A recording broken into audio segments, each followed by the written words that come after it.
Yo, what's going on, man? It's the Bigg Convo, man. I had the director of the Bigg Convo. Not only that, man, but a true artist, man, with many talents, man. Kevin, man, welcome to the Bigg Convo. I appreciate that, Big. Like you ain't already out. Man, you too kind, bro. You too kind, man. Man, Kevin, man, I don't know where to start, man. Let's get to, man, how did you get into rapping, man? Okay, so I gotta take you back then. Yeah. So growing up, man, neighborhood I grew up and everything. I mean, you know, stuff happened with my parents really young, so you know, I was like with babysitters a lot. So one of the families that used to keep me a lot, they was really into hip hop. And it was like 3 young kids, you know. So I think 11, 14, and like 15 or something at the time. So this is like mid '90s. So we talking about like No Limit, you know, Master Key. You know, UGK. Them old roots, them. Yeah, Outkast. The foundation like that. Tupac, they like Tupac a lot. So, you know, like I got into hip hop through just osmosis, just being around it. And then the crazy things, like back in the day, I had like a Walkman, but it was one of the tape ones. So back in the day, you'd either have someone that already had another tape, or they had the CD, or it come on the radio, and you'd have to put your little Walkman up to the speaker and record the song. So you'd have like 2 or 3 songs, you make a mixtape, whatever, and then that's just what you had on repeat, man. So then you learn the words, start rapping the words to the song, man, and you know, I mean, one thing led to another, man. You know what I'm saying? Yeah.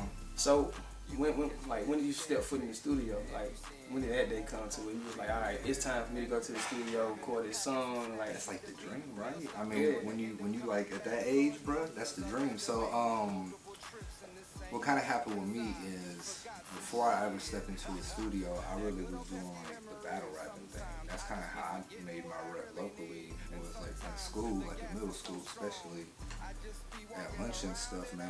We get like these crowds of people, man, and it was really like a Roman fight pit, like a circle of people, and like, you know, you gotta rap. And like back in the day, I don't know if you can notice, but you know, I'm not black, man. So back in the day, that's what I'm the only dude that looked like me, and I'm in the circle, and people looking at me like, who's this dude? So, I mean, I think I even told you before, I gotta go like twice as hard just for people to just be like, oh, he was alright. So, but who boosted you up for you to be like, man, I'm finna go out here and battle rap? Like, me? You Me? Cause that's what I wanted to do, and I was good at it. Cause I was one of them dudes, I didn't do writtens, bro. Like, I would really freestyle. So, like, I would, like, if you came to school one time, a dude had his toe sticking out his shoe.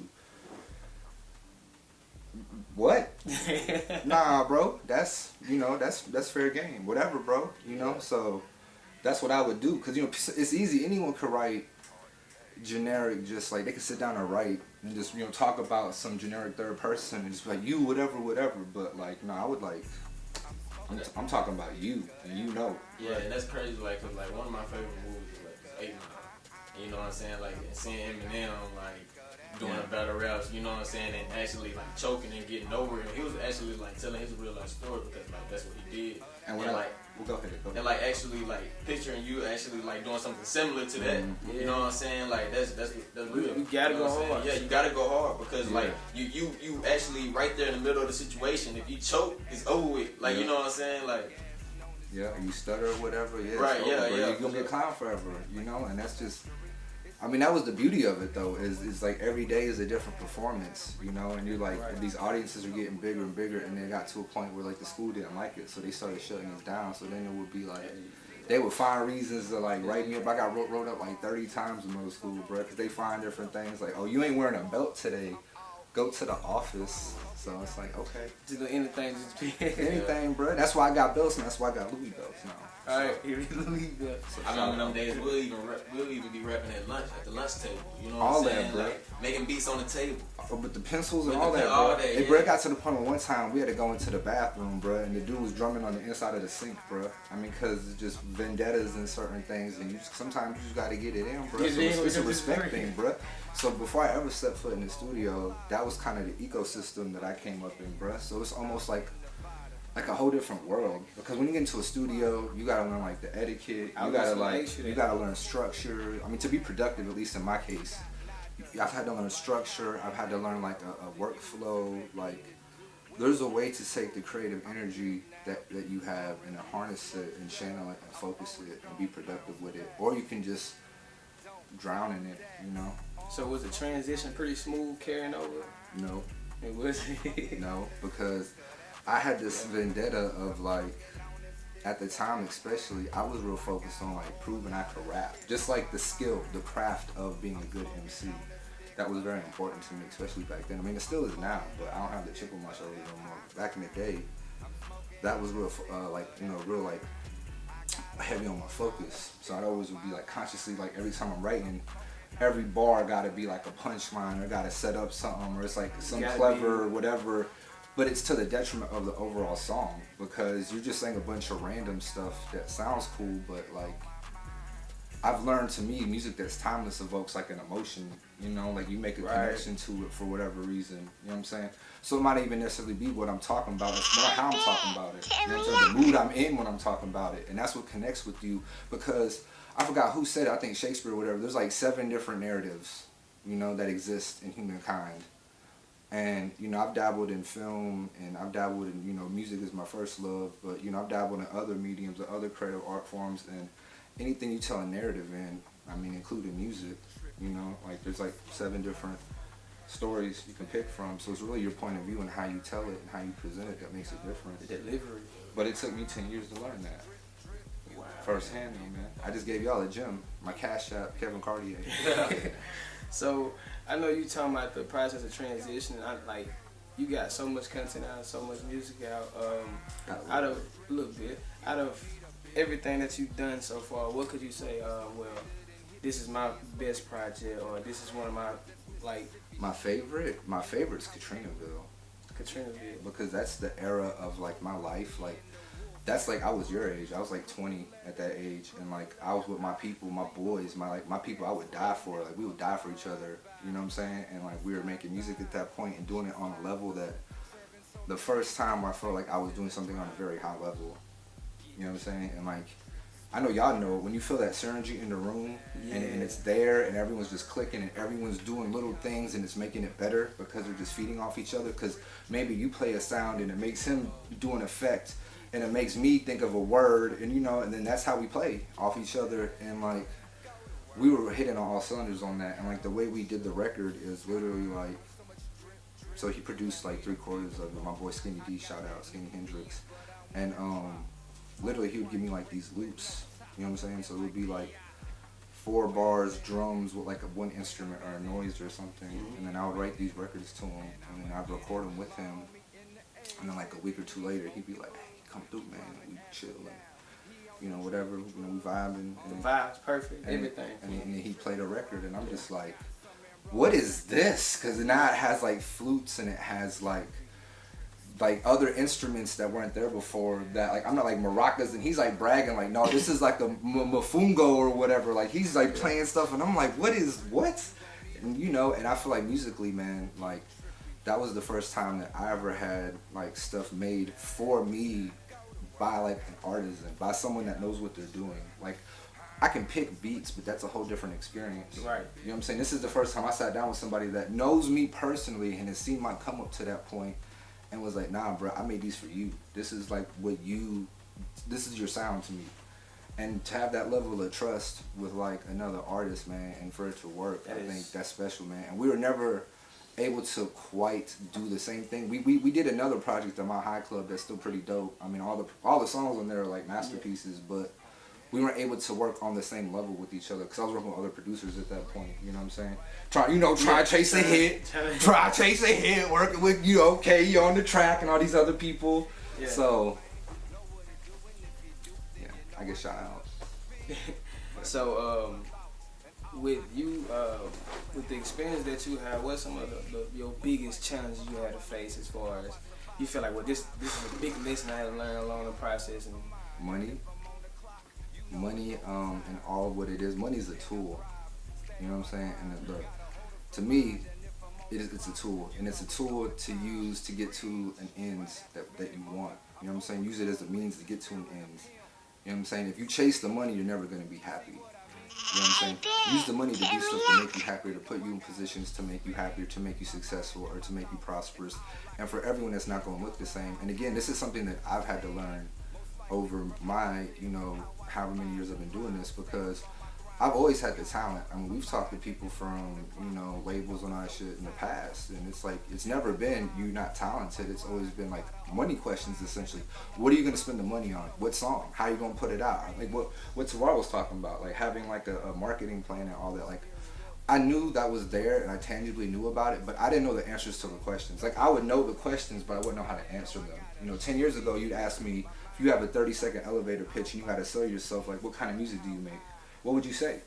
You gotta know, because the dude that's gonna cut that check is only gonna listen to you once. And if you go in there, if you say the wrong thing, he's gonna ignore you. Cause you don't get a second chance at the person. No, bro, you don't. And you don't get a second chance to be in an elevator with this dude who's a VP of this at this place. You know what I'm saying? So even if you have the dopest music ever and he would love it, if you give it to him wrong, he's not gonna listen to it. Right.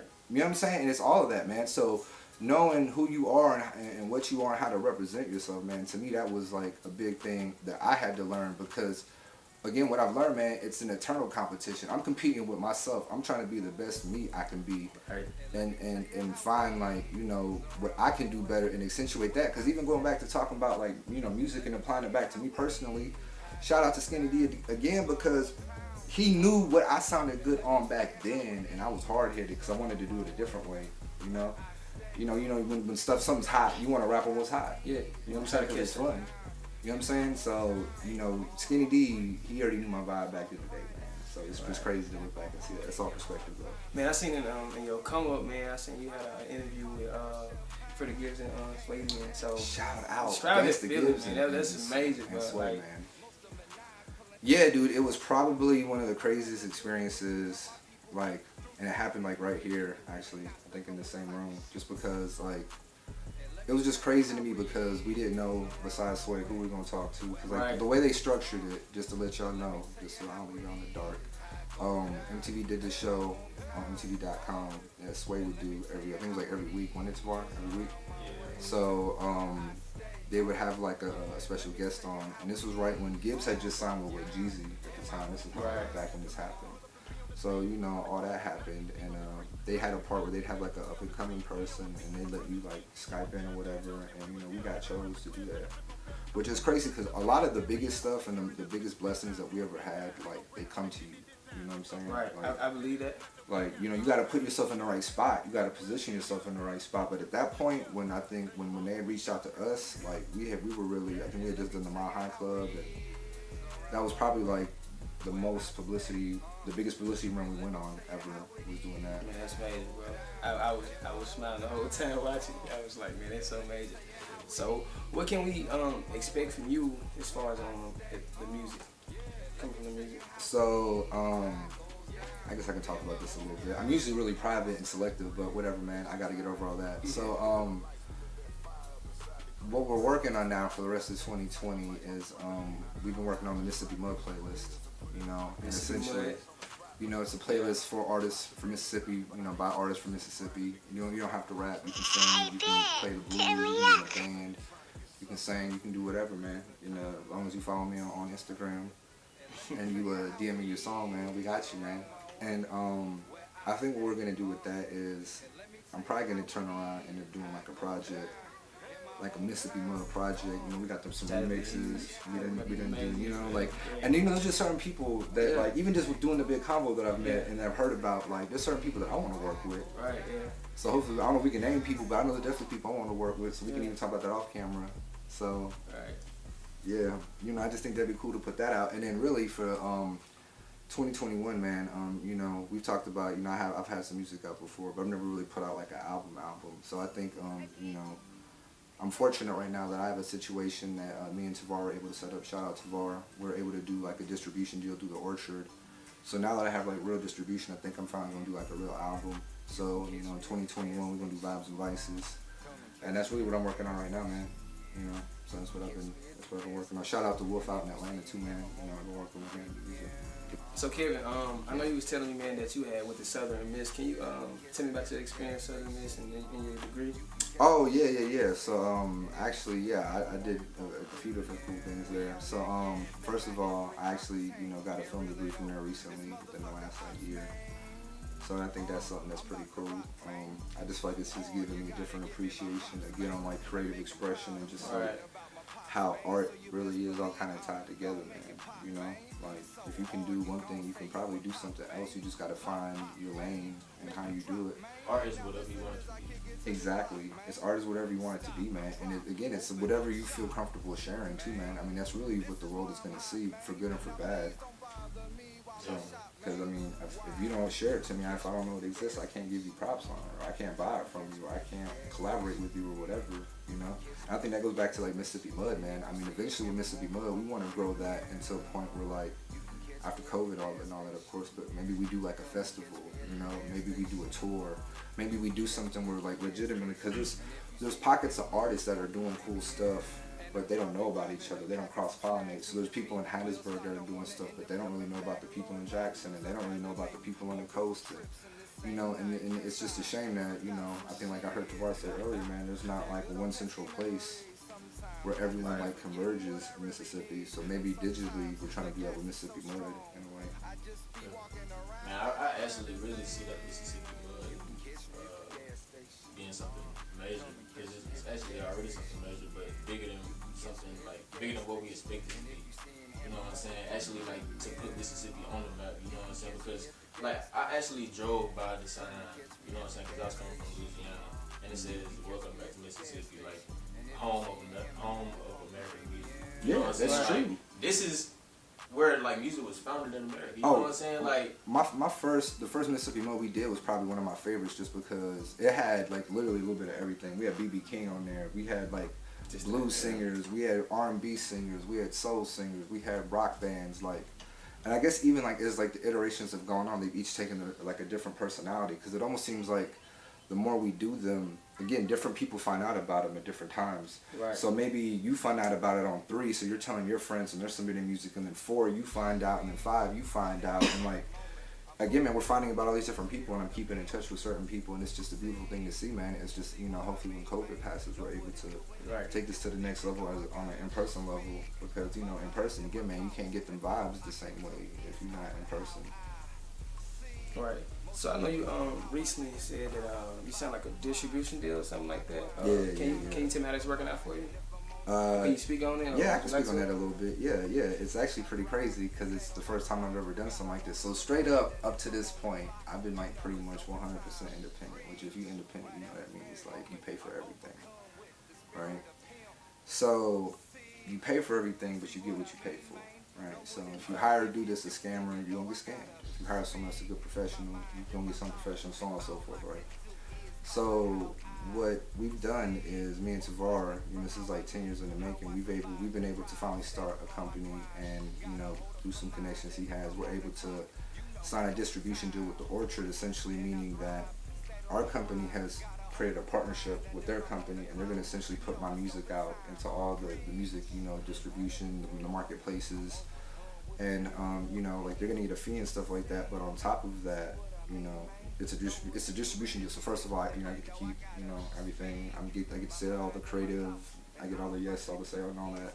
But on top of all that, I get access to, like, they have certain resources like promotional teams and certain things like that. So now, when I put budgets together and we're doing, you know, marketing rollouts and we're doing plans for singles and all that, I'm able to go to some professionals that actually do this, and, you know, if I spend money, I know what I'm spending it on. You know, because it's the good and the bad of having a distribution deal, is I still pay for everything, which I don't mind, to keep everything. But, you know, now we know who we're working with. We have a dedicated team. We've been working with them for a little bit now. I'm very happy with everything. You know, it's been really cool. You get to drop when you want, right? Though, like, yeah, essentially, yeah, but it's one of them things where it's smarter to pre-plan it. Right, exactly. But I'm saying, like, but you get to like put your own. Oh yeah. I tell them. Yeah, it's pretty cool. Okay. Like we ask them whatever. This is what the date we're thinking. You know what I'm saying? And I guess, you know, there could be a situation where maybe they say, hey, that might not be a good date, but we haven't ran into that yet. So I mean, so far, essentially, me and Tavar literally map out. What I love about it is we'll literally sit down and we'll map out like 2 or 3, 4 months, whatever, worth of what we want to do, and then that's literally what we turn over to the label, and then like everything's already pre-laid out. So everything's ready to go, and then at midnight, when your song drops, and you know it's going to drop, and you know it's going to be everywhere, and you know it's going to work, and, you know, all that other stuff, man, it's nice. More of a relief. It's nice. I will say that, because I will say this, there's times where, like, we'll do stuff so far in advance that, like, he'll tell me, like, hey, this is coming out, this and this and this, just because I'm just like, bro, Yeah, we done laid this out so far in advance, some of this stuff. But I love that though, because that allows me more creative freedom to, you know, work on new stuff, man. And I like that. I like not having to be pressured to do stuff. You know what I mean? Like I feel like that's when the best stuff happens. Like when I can just do stuff. Right. So at this point in your career, like I said, you've been at it for a minute. What are some things you got that you want to accomplish? Like, this is like, man, this is what I want to accomplish. So back in the day, it was more materialistic goals, right? And even now, I mean, I do have set goals, but they're more like goal based in the sense of like I want to accomplish certain milestones. Like there's like benchmarks. You know, it's not really. I mean, obviously financial would be nice, but it's more so. You know, right now, you know, a short-term goal, short-term and long-term goals. A short-term goal would be to make, you know, full-time living doing music full-time. You know, that would be nice, man. Cause you know, I still do. I mean, I'm never gonna give up my like consulting and doing all my other stuff I do, but it would be nice to know that I could make a living doing just this and this being a reliable income stream. You know, on a level of like, you know, I own a label and we're successfully putting other artists out and stuff like that. You know, because really to me it's bigger than just me. I want to really be able to like sign like other people and kind of fall back and like work behind the scenes because I do like to do videos, I do like to do graphics, I do like to do stuff like that. I like being involved in like the creative process though of like building something from scratch more than anything. So like if we get a new artist and it's like, well, alright, they need a logo, you know, they need some promo pictures, they need a video, they need whatever, like we need to like really, that to me, that in my life seems like that's going to be the next challenge. That's what I would really like to do, you know, and I would like to get personally successful enough to be able to facilitate that. Yeah, deep. Man, you already know what it is, man. It's the Bigg Convo. I got Kevin in here with me, man. Y'all tune into the Bigg Convo. Already. Yeah.